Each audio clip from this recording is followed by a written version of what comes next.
All right. Give Miss Marsha a big hand, guys.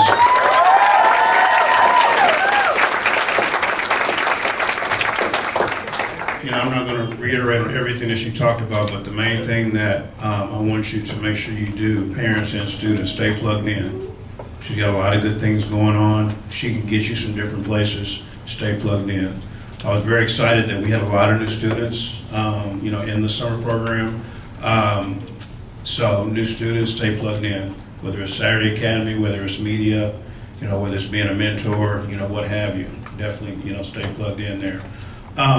As I bring the next gentleman up, Ms. Marsha talked about, you know, as you go through the programs and you go to college and then you go start your career, you know, giving back. And the next person I'm getting ready to introduce to you has done those things. And he's actually been with Ms. Marsha, I want to say 7th grade, is that true? Okay, so 7th grade, 8th grade, 9th grade, 10, 11, 12, went to college, did his thing there.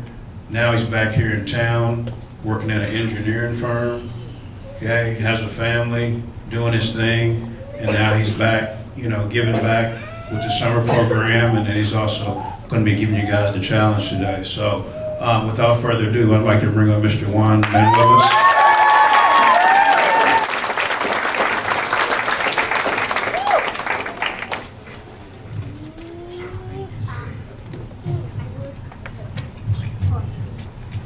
Good afternoon. I had the pleasure to be with you guys this past summer on the weekends. We had some fun, we played games, some people cheated, but it's okay. I went to all of your events, Multicultural Night, your poetry workshop, and I was inspired. I was really happy to see new faces, like Cecil said and Marsha said. All of you guys have a story to share, and all of you guys, I'm pretty sure, are going to continue with your lives and give back to those that have given you. I told one student I was going to write a poem for today. Yes, which are you. So I want to share a poem about my life, and it's called How Does It Feel? How does it feel to have lived a lie? People always telling you that you'll never wear a suit and tie. How does it feel to grow up without your dad? Now you might be thinking, oh, his life is going to get bad. When your mother also leaves you for a year and your siblings become your responsibility too, what do you fight for in life when you see your own parents planning their own suicide? Was it my fault that you guys didn't value your marriage? At times I wish I was just a simple miscarriage. How does it feel when your dad tells you, I mean how you end up like your mother? Oh boy, he hasn't even told me he loves me, so why does he bother? I came to the United States in 1999. Compared to my hometown, this was fine. How does it feel to live for years in a country when you don't feel welcome? You have a Republican calling you problematic, drug dealer, and a rapist. It's okay, Donald Trump. You're a pathological need for attention.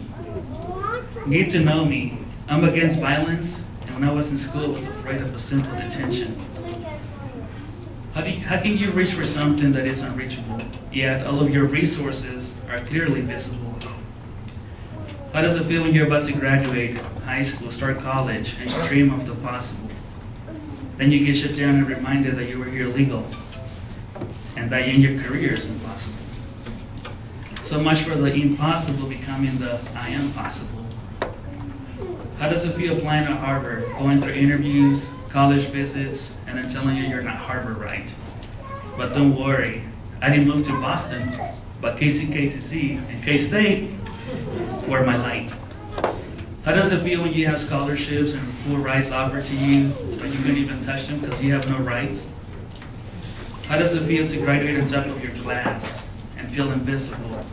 Yeah, I lived in a country where I feel like nobody. I'm invisible.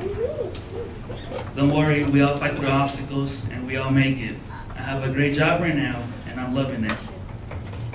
How does it feel to look at Trump and tell him, leave me alone, I'm not going anywhere. The USA is my home. Try to stop me, you have no fight, while you waste your money and time on cultivating a future that is bright. How does it feel to being judged by stereotypes? Don't you know the power of words can kill? My education was a downhill, but it didn't, thanks to a house bill. So much for the impossible becoming the impossible. How does it feel to keep moving in life with great pain? But it's nothing compared to what we have to gain. I walked with pride, my health had high, and a huge smile. I walked, I crawled, I ran, I fell, but I never gave up on my own mile. My whole life I tried to be recognized. Luckily I don't have to do it now. I will not have to wear a disguise. I have picked up milestones from which I am proud. Mom, Dad, I did it. Isn't that clear and loud?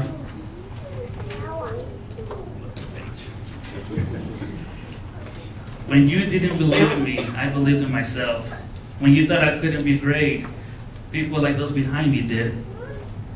When Trump called me a failure, I called myself success. When the world closed its doors, don't worry, I went in through the windows. Mom, Dad, I did it for you. I did it for the best. Now you're telling me you're proud, and I can relieve that off my chest. Don't worry, I don't hate you. I love you. You gave me life, and I appreciate it. I felt a fault when I was not the one to blame. It's hard to ask for help, but not anymore. So now I stand here asking you for your help. Can you help me to motivate those that follow you? Those are the you, help them become something. And then you tell me how it feels when you stand up here. So that was my poem.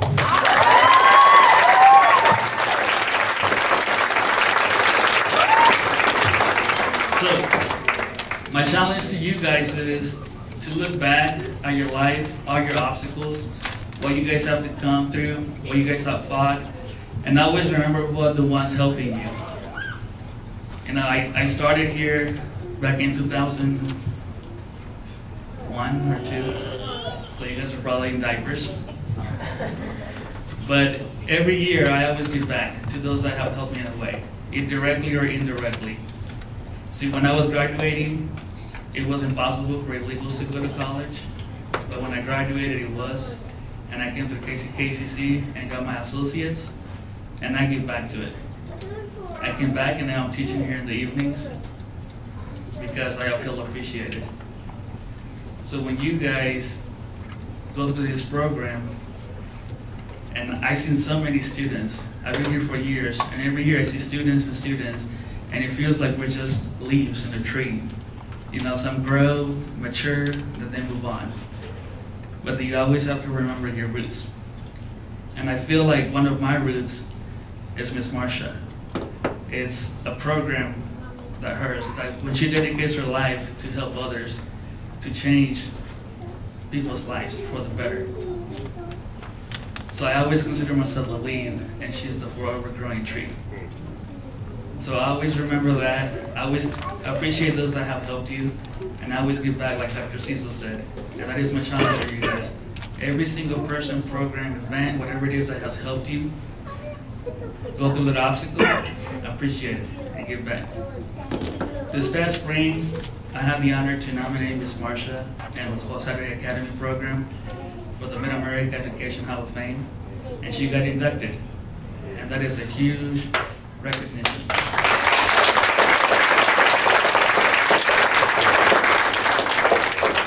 And then today, I have another recognition from Miss Marcia.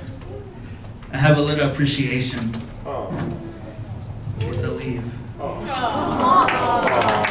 So Miss Marcia, it says Outstanding Life-Changing Service Award. Oh. To Miss Marcia Pomeroy and the KC12 initiative. Because it would have been possible for all the counselors, all the teachers, all the mentors, all the staff that is involved in making this program possible for us to experience and take advantage of. So it says we're just a leaf here for the forever growing tree. I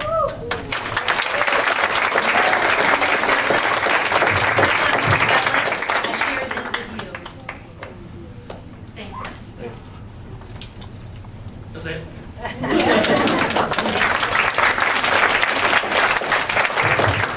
Appreciate it, Mr. Juan.